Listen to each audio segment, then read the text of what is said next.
Bonjour, bonjour les amis, ici c'est Karine Morer. Écoutez, j'avais envie de vous faire un petit partage. Je me sens en pleine mutation en ce moment, je vous le dis déjà depuis quelque temps. L'air du temps m'invite vraiment à une introspection d'une façon différente de d'habitude. Je pense que honnêtement, ça doit être un peu la préménopause qui passe par là.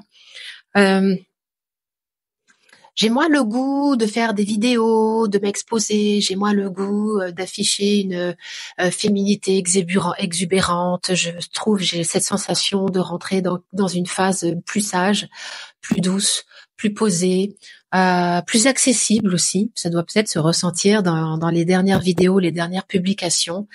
J'ai l'impression de rentrer dans une nouvelle ère personnelle, et forcément ce qui se passe à l'intérieur de moi, ça se traduit dans mes accompagnements qui changent de forme, qui changent de goût, qui changent de structure. Alors j'ai toujours les mêmes personnes qui m'accompagnent, j'ai cette chance d'avoir toujours la même équipe.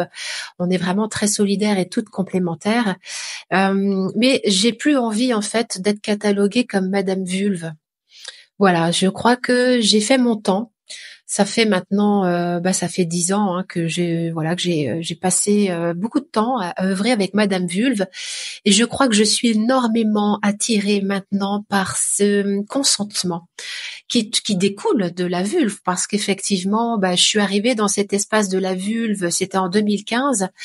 2017, j'utilisais ces mots-là sur les réseaux sociaux. J'étais tout le temps censurée, etc., etc., parce que j'étais un peu dans cette révolution.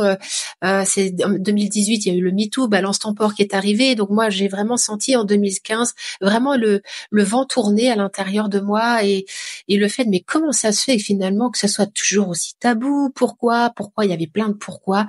Et j'ai un peu ce côté un petit peu, c'est peut-être parce que je suis justement une comment on appelle ça? En Human Design, je suis réflector 5-2, je suis hérétique et ermite. Voilà, j'ai j'ai les deux à l'intérieur de moi. Donc l'hérétique à l'époque, c'était ouais, c'est la révolution du caleçon, vive le clitoris, vive la vulve et tout. Donc je regrette absolument pas.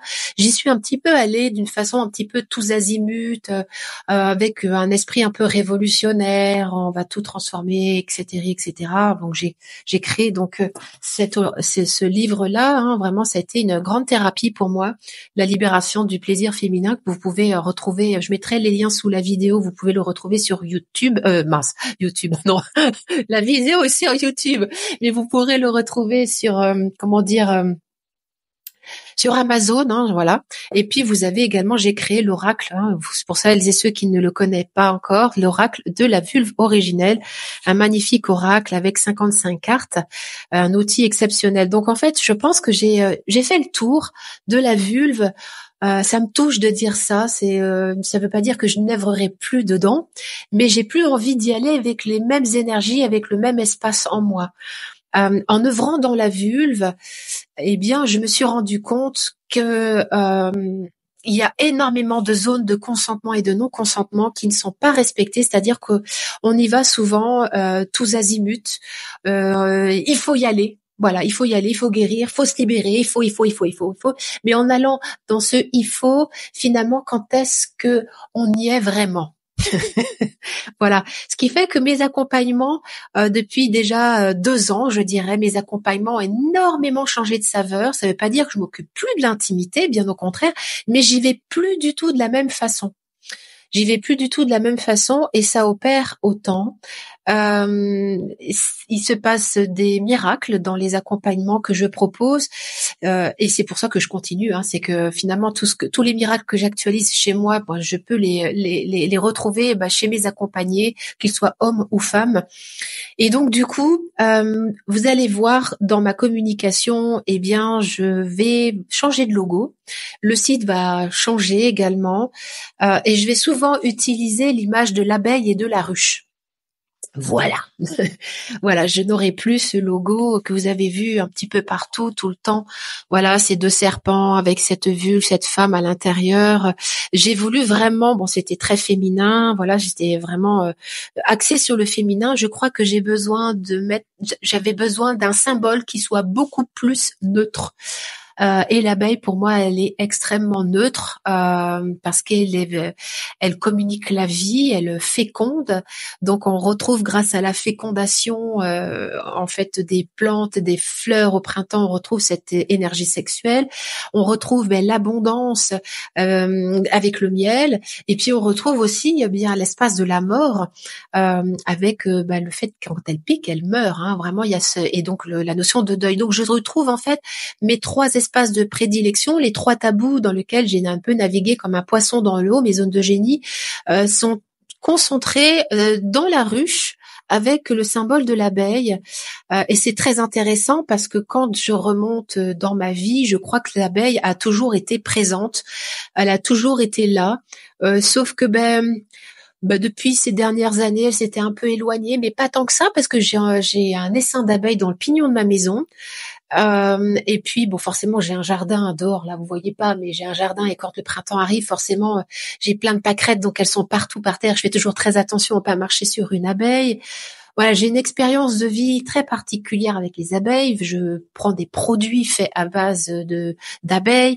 Mon parfum c'est du Guerlain, le symbole c'est l'abeille. Je mange du miel. Voilà, il y a quelque chose depuis très longtemps, une proximité avec l'abeille. Euh, et ce nouveau logo me met en joie parce que la ruche, l'abeille, c'est la vie. Hein, et quand je dis jouis de ta vie avec un vrai oui, bien on est complètement dans l'énergie de l'abeille. C'est incroyable comment j'ai entendu ça dans une émission concernant l'abeille. Je crois que c'est les musulmans qui disent ou les Marocains qui disent que tout ce qui est passe par le ventre de l'abeille est sacré et est un produit de Dieu. Donc on a vraiment ce côté très spirituel dans tout ce que les abeilles produisent. Voilà. Donc Karine Morer Productions va tranquillement se changer de peau, se réformer avec cette image de l'abeille. J'espère qu'elle sera comprise, qu'elle sera acceptée, que ça veut pas dire que ce que j'ai fait avant c'était nul ou que c'était pas bien, bien au contraire, ça me sert d'appui pour les prochains enseignements, pour la prochaine étape qui est déjà en train de se poser. J'ai les premiers petits cailloux qui sont en train de se déposer. Voilà, donc les accompagnements vont également changer. Ce qui va se faire également au niveau des programmes Argent égale joie, Vulve originelle et Jumeaux rescapés, c'est que je vais en faire des mini-programmes, c'est-à-dire qu'ils vont être scindés. Au lieu d'en faire des gros programmes avec des gros prix, on va vers comme des petites alvéoles, de plusieurs petites alvéoles avec des petits produits. Si on avait déjà commencé à faire ça avec Argent égale joie sur les 5 blessures et l'argent, et j'avoue que ça fonctionnait bien.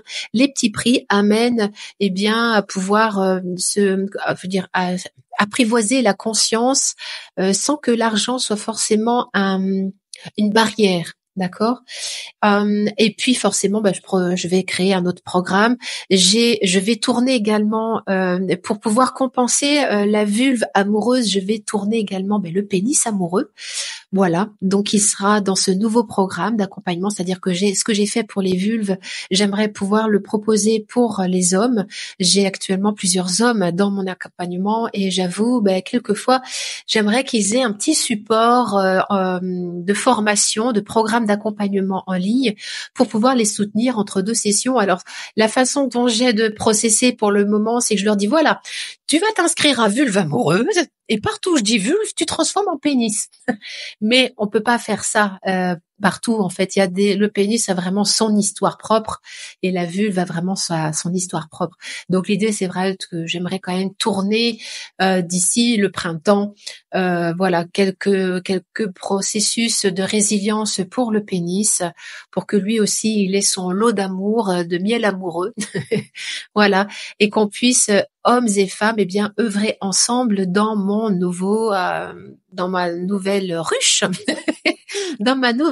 dans mon nouvel espace. Voilà, je suis en train également de voir pour pour créer une école. Voilà, une école. Donc je vous en dis pas plus pour le moment. C'est en projet. Je suis en train de tourner, de voir comment créer cette école-là. Ça me remplit de joie à l'idée de pouvoir mettre en place ça. Et puis il y a aussi, ben voilà, j'ai écrit quand même un spectacle. Voilà, je rigole parce que franchement, je me fais un petit peu un lit d'huile entre les fesses là parce que j'ai une olive entre les fesses et que forcément, ben c'est même si j'ai l'habitude des caméras, même si j'ai eu l'habitude de faire des conférences et tout, là je me suis quand même lancé un sacré défi. Quelquefois je me trouve vraiment nulle et c'est parfait. Mais voilà, ce spectacle que j'ai écrit, eh bien, je pense que j'ai besoin d'aller jusqu'au bout. J'ai peine. Ça va aller, ça va aller. Je dois vraiment trouver à l'intérieur de moi cette légitimité. Voilà, je vous en reparlerai certainement un peu plus tard dans l'année. Voilà. Je vous présente, voilà, j'adore cette jacinthe qui sent super bon. Je sais pas si vous avez des jacinthes à la période de Noël. Moi, j'en ai toujours. Et regardez, ça me réjouit. Cette odeur de jacinthe, ça me met en lien avec l'abeille, mon abeille intérieure. Et je me réjouis vraiment de pouvoir vous proposer de nouveaux espaces de conscience. Je dirais de la spiritualité incarnée dans la matière, hein. Un peu comme le miel, le nectar est transformé en miel dans la ruche. Eh bien, c'est la même chose. J'ai vraiment envie de vous apporter des outils, des expériences, des endroits où vous allez pouvoir finalement transformer votre nectar. J'aime pas l'image finalement du plomb en or, c'est un peu lourdingue.